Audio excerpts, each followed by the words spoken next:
Madam Speaker, about 20 miles outside my district in Franklin, Tennessee, a 63-year-old is facing some of the worst charges on the books, including assault and rape. And it breaks my heart to say these crimes involve children as young as 9 years old. Investigators have identified several victims, but they're asking more to come forward as some of these crimes go back more than a decade.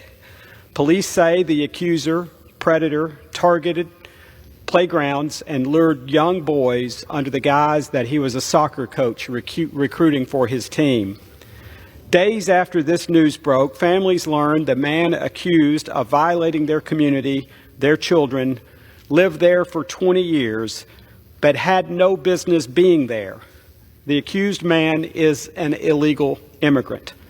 I signed a letter joined with members of the Tennessee delegation led by Senator Marsha Blackburn asking the Department of Homeland Security Secretary Mayorkas several questions, including why this man was able to go under the radar for so long.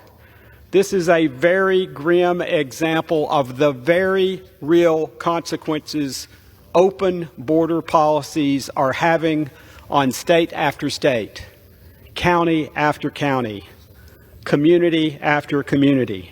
Nearly 20,000 pounds of fentanyl have been seized at the border since this fiscal year started last October.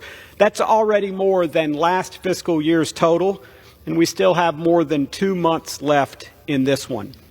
Furthermore, since October 1st, Customs and Border Protection officials have caught more than 125 people trying to cross the southern border who are on the terrorist watch list. No one in this body should glaze over a number like that. Let me repeat, 125 possible terrorists have tried to enter our country since last October. That's just the number we know about. That's more than fiscal years 2017, 2018, 2019, 2020, and 2021 combined. How many, we might ask, have managed to cross that we don't know about?